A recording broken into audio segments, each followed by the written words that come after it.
Now, these questions are bite-sized. They're not related to each other typically. So you have 25, 26 questions typically, and question 3 does not relate to question 4. So that's good and bad.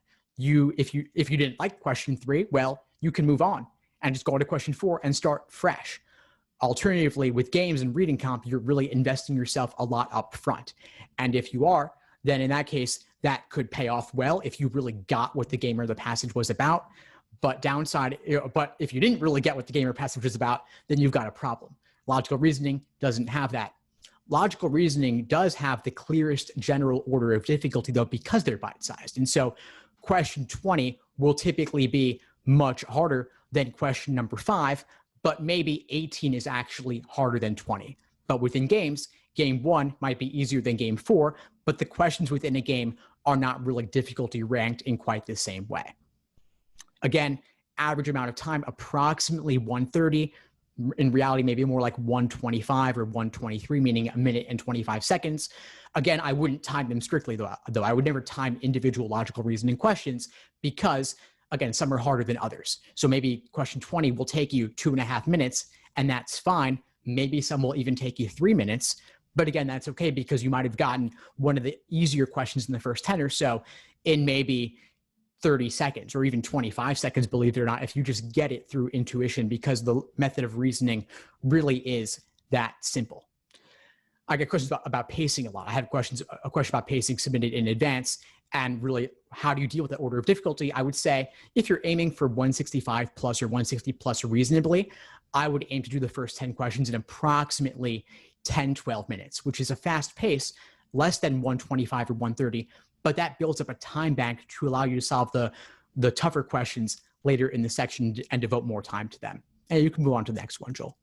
So 2 types of logical reasoning questions. You have some where the stimulus is assumed to be true and the answer choices are under suspicion. So that would be like inference questions. Must be true, most strongly supported, main point. You're not really challenging the stimulus or challenging any sort of perceived gap there, if there is a gap, if it is an argument. Then in the second category there, where the answer choices are assumed true and the stimulus is under suspicion, that's more like strengthen, weaken, evaluate the argument, resolve the paradox. They're asking you which one of the following, if true, would do X to the argument, strengthen it or weaken it. And it's really important to view the question from that proper perspective, which is why drilling the A for accuracy in that laser approach to LSAT prep I mentioned earlier, that's why drilling is so important, because it helps you know which of these 2 that you're dealing with. You go to the next one. So again, that first category, stimulus assumed true, I would fit these question types, necessary assumption, flaw, parallels, pointed issue, and so on, into that first category.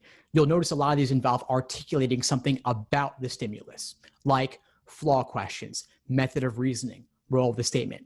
You're not actually doing anything to the argument.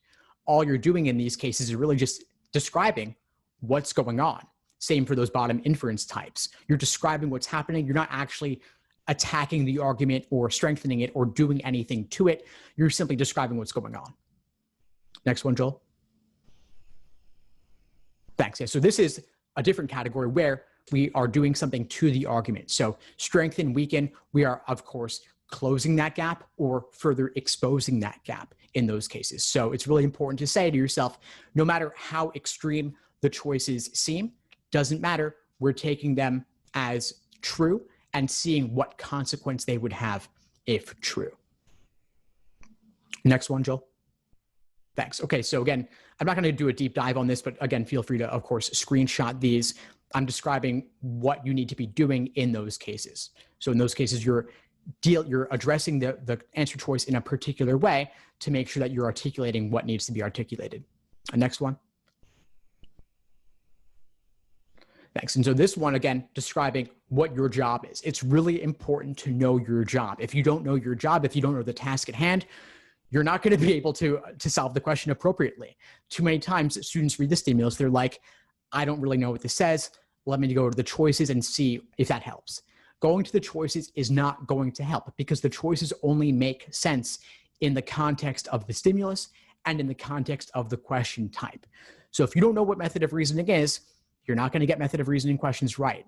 And reading the choices will only further complicate what you're doing because they're giving you more information that you can't place in the appropriate bucket. So students, again, they too often, like I did, jump into full-length timed exams or individual timed sections without doing the hard work of learning.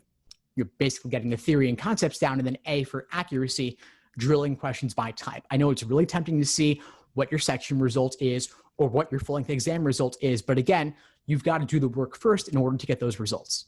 If you're doing diagnostics, your diagnosis is not going to be very good unless you do the hard work first to build your understanding from the beginning before getting into the timed work, in which case you'll really see your scores rise. Next one. Thank you. Okay, so again, more describing your job for these question types. I don't need to go into the details, screenshot it if you like. Next one.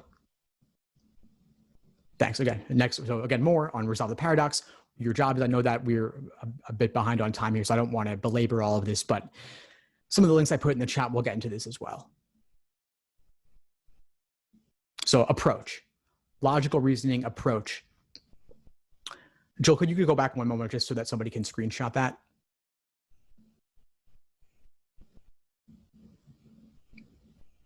One more. She's saying one more. All right, sufficient assumptions. So yeah, you're looking to close the gap 100%, leaving no ambiguity at all, which means it doesn't matter how extreme the choice is for this category. Doesn't matter as long as it gets the job done. Thanks for tuning into the show. Please subscribe if you haven't done so already to be notified of new episodes as I release them. And feel free to reach out if you need anything at all as you move forward with your prep. I'm happy to help however I can. In the meantime, I'll wish you all the best and take care.